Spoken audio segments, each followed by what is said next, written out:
सर्व गोरक्षकांना, सर्व दलाच्या सर्व सदस्यांना आणि सर्व गोपालकांना बोला पुढारीकडनं रामकृष्ण हरी. बघा, संपूर्ण महाराष्ट्रात जो विषय सातत्याने बोलला जातोय, परंतु एक दुर्भाग्यपूर्ण बाबाशी आहे का हा विषय कुठलाही नेत्या कुठल्याही सभेत किंवा कुठल्याही ठिकाणी प्रेस समोर बोलायला तयार नाही. तो म्हणजे जर्सी गायीच्या गोऱ्यांचा प्रश्न आणि भाकड गायींचा प्रश्न.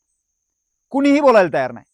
आज संगमनेरमध्ये राज्याचे उपमुख्यमंत्री एकनाथजी शिंदे साहेब आले आहेत, अमोलजी खताळ त्या ठिकाणी आहेत, विठ्ठलराव लंगे त्या ठिकाणी आहेत. या सर्वांनी त्या ठिकाणी मोठी भव्य सभा घेतली.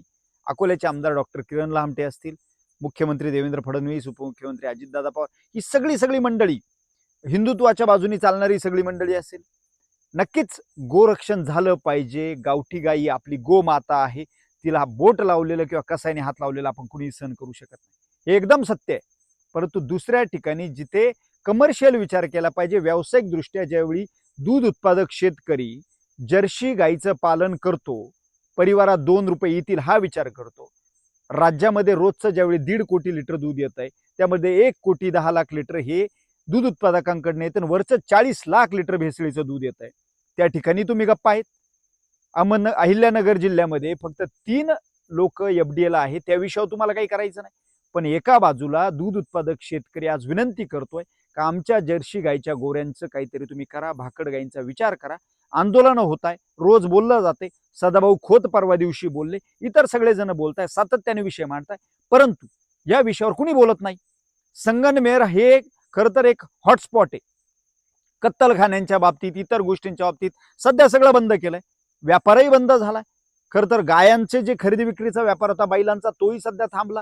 यामुळे गायांच्या किमती निम्म्याच्या खाली आल्या, शेतकरी त्रस्त झालाय. परंतु आजच्या सभेत हा विषय बोलायला हवा होता. अमोल खताळ, तुम्ही हे एक शब्दभर खऱ्या अर्थाने बोलायला हवं अशी सगळ्यांची अपेक्षा होती, पण तिथे तुम्ही बोलले नाही. कुणीही बोलायला तयार नाही. याचा कुठेतरी अर्थ असा निघतोय की तुम्हाला शेतकऱ्यांशी किंवा दूध उत्पादकांशी काही घेणं देणं नाही. हा प्रश्न सोडवला गेला पाहिजे. मी आत्ता चिंचखांड म्हणून एक एरिया आहे का, इथे बिबट्यांचा वावर जादा आहे, तरसाचा वावर जादा आहे. रोज रात्री इथं बिबटे दिसतात, तरस दिसतात. या ठिकाणी रात्रीच्या आहे, इथं अनेक वासरं मृत्युमुखी पडलेले आहेत. काही वासरं रस्त्याच्या बाजूला बसले, काही थोडे मधी बसलेत.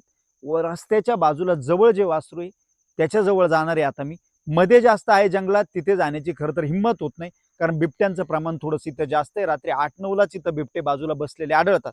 आपण इथं जाऊया. हे वासरू बघा, इथं आम्ही आल्यानंतर इथं हे येऊन उभं राहिलंय. हे 1 दिवसाचं खरं तर वासरू आहे आणि 1 दिवसाचं हे वासरू खरं तर आता इथे जवळ येत आहे आणि याला आणून सोडलंय. असे 10-20 वासरं इथं आहेत ज्यांना अर्धवट खरं तर बिबट्याने किंवा तरसानी खाल्लेले असे वासरं इथं आहे. अक्षय, तुला विनंती करतो, थोडं खाली येऊन यांना दाखव या वासराला. हे बघा, हे जवळ येतंय, धावतंय.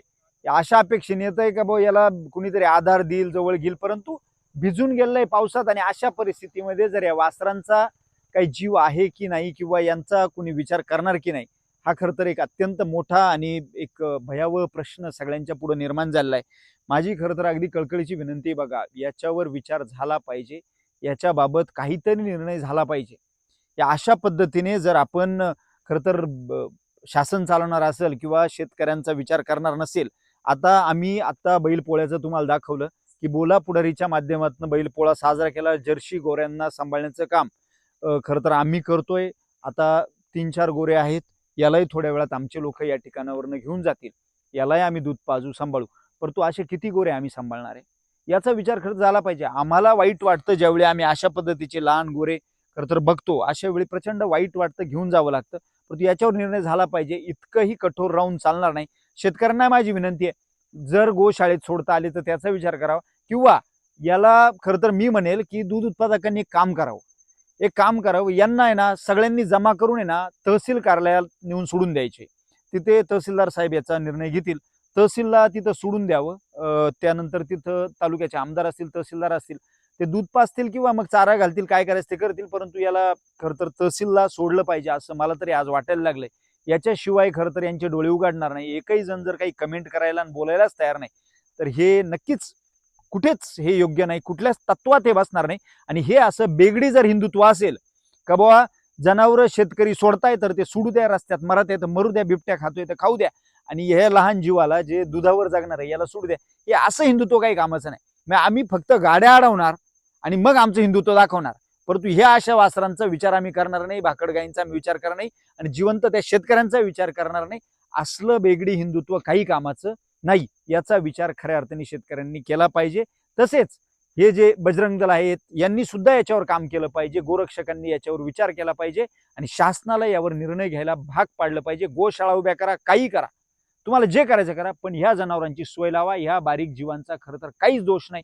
एक दिवसाचं वासरू आहे, याला इथं जंगलात सोडलेलं आहे, याचा विचार नक्कीच केला गेला पाहिजे. धन्यवाद. रामकृष्ण.